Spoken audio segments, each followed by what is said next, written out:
Bullish है कि bearish हैं, क्योंकि आप लास्ट 15 दिनों में इतनी स्विफ्टली अपना स्टांस चेंज कर रहे हैं, या तो स्टॉप लॉस या फिर आपका टारगेट मीट हो जाता है कि मैं कंफ्यूज हो जाता हूं कि आप बुलिश है कि बेरिश है। सबसे पहले बताइए अपने लेवल्स निफ्टी पे वॉच करने के।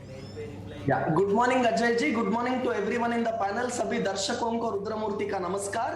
पहला, शॉर्ट टर्म ट्रेडिंग में की पॉइंट है flexibility. Market is so volatile, changing the view is very important based on the changes what I see. Ajay ji, आज मैं पूरा सहमत हूं। As you told very clearly, we have to look at market का positioning। अभी market में बहुत short है और any positive news will trigger a big short covering rally, and I'm making a very clear point. One, LIC IPO and two Fed meet. Before these two global and local event, मैं कुछ नहीं करना चाहता हूं specially index पर, and let me give a pass for next 1 or 2 days. Let the event pan out and then I will be taking a call.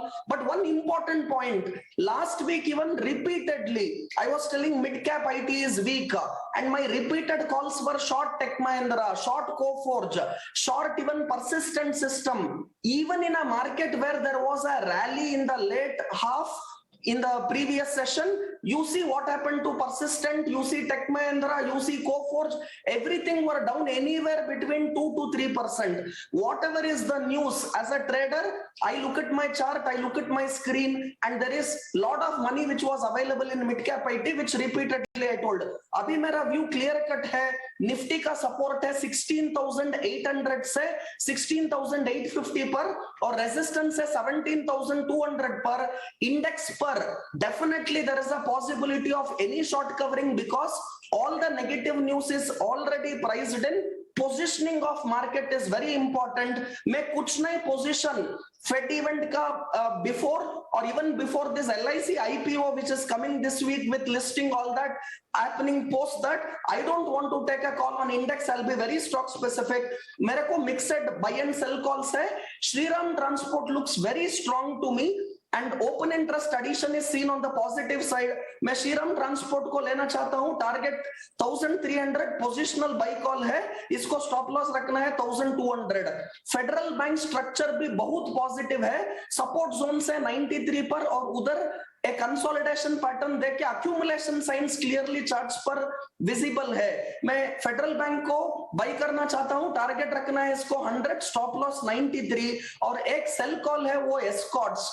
Open interest built up is seen with stock price coming down, ये बहुत negative है। थोड़ा delivery volumes में भी selling हो रही है एस्कॉर्ट्स पर, और chart patterns tells to me this stock can head towards levels of 1500 to 1515। Risk reward इधर शॉर्ट करने में एस्कॉर्ट्स अच्छा है। टारगेट रखना है 1515, स्टॉप लॉस है 1600, और मेरा call of the day Shriram transport, by with a target of 1300 with a stop loss of 1200. Continue your holiday and take some rest till Fed event as well as LIC IPO is over. Be very stock specific in market. No trade and saving money is also a trade according to me. Alright, Rudra की ये calls भी रहेंगी और उन्होंने अपना index पे view भी बताया। अब एक बार राहुल से भी समझ लेते हैं। राहुल, मॉर्निंग, आप क्या व्यू बना रहे हैं? आप कहाँ इंपॉर्टेंट बेस देख रहे हैं बाजार का, और आप कहाँ आज हेड स्ट्रैटेजी रख रहे हैं या फिर क्लियर बुलिश साइंस है आपकी तरफ से? जी, वेरी गुड मॉर्निंग प्रियंका, और सभी पैनल मेंबर को नमस्कार, सारे व्यूअर्स को नमस्कार। देखिए प्रियंका, मेरा मानना है कि मार्केट में स्ट्रेंथ बहुत अच्छी तरीके से मौजूद है। मैं इसलिए कह रहा हूं क्योंकि मंडे को जिस सेशन में हम एंटर कर रहे थे तब जो ग्लोबल संकेत थे वो बहुत ज़्यादा वीक थे, और उसके अगेंस्ट में हमने मंडे के सेशन में बहुत अच्छी तरीके से परफॉर्मेंस दिखाई। ना सिर्फ हमने 16,900 को होल्ड किया, बल्कि हमने 16,800 और 850 के लेवल्स जो हम बात कर रहे थे स्ट्रॉन्ग सपोर्ट्स है, उनसे काफ़ी ऊपर जाके क्लोजिंग मिली। अब आज भी ऑल्दो फेड की मीटिंग जो है उसके अनाउंसमेंट के लिए वेट रहेगा, सो कॉशियस स्टांस डेफिनेटली हमें मेंटेन करना है। जैसे अजय भी बोल रहे थे कि सेंटिमेंट्स नेगेटिव नहीं है, बट डेफिनेटली कॉशियस हमें रहना है। तो यहाँ पे मुझे लगता है कि आज निफ्टी में आपको एक अच्छी खासी खरीदारी देखने को मिल सकती है, but on the other hand आपको आज पोजीशंस डेफिनेटली स्क्वायर ऑफ करनी होंगी, क्योंकि फेड की जो मीटिंग है वो कैसे आउटकम लेके आती है, उसके कारण ग्लोबल संकेत कैसे मिलते हैं नेक्स्ट सेशन के लिए, वो हमें देखने बहुत ज़रूरी हैं। सो आज का अगर सेटअप देखें तो निफ्टी में अभी डिम्पी ने भी बताया बहुत ही अच्छी तरीके से। देखिए निफ्टी में जो सपोर्ट है, सबसे पहला 17,000, उसके नीचे 16,900 जो हमने मंडे के सेशंस में अटेम्प्ट किया था और देखा था वहाँ सपोर्ट है, और उसके नीचे 16,800 जो कि बड़ा सपोर्ट बना हुआ है निफ्टी के लिए। रेजिस्टेंसेस में डेफिनेटली 17,200 सबसे पहला रेजिस्टेंस पॉइंट बना हुआ है। उसके आगे देखेंगे तो 17,320 और 17,400 एक बड़े रेजिस्टेंस है निफ्टी के लिए। Bank Nifty on the other hand, जैसा डिम्पी भी बता रहे थे, मेरा भी सेम मानना है कि देखिए सपोर्ट जो है वो 36,000 पे सबसे पहले प्लेस्ड है। उसके नीचे अगर जाते हैं तो 35,850 और 35,750 के लेवल्स सपोर्ट का काम करेंगे निफ्टी के लिए, बैंक निफ्टी के लिए। और अपसाइड में अगर देखें तो 36,400, 36,550 ये रेजिस्टेंस लेवल रहेंगे, और बड़ा रेजिस्टेंस प्लेस्ड है 36,700 से 800 के बीच में।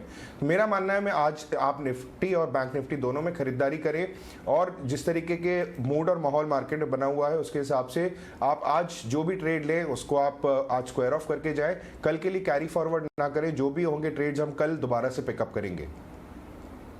ठीक है, तो बुलिश सिग्नल्स लगते हैं राहुल को यहाँ पर निफ्टी और बैंक निफ्टी दोनों पे। राहुल, ऐसे में आपकी कॉल्स क्या होंगी आज? जी देखिए, सबसे पहला कॉल जो मैं डिस्कस करूंगा वो मैंने मंडे को भी डिस्कस किया था, इंडसइंड बैंक जिसकी हमें लास्ट क्लोजिंग मिली है 1018 के लेवल्स पे।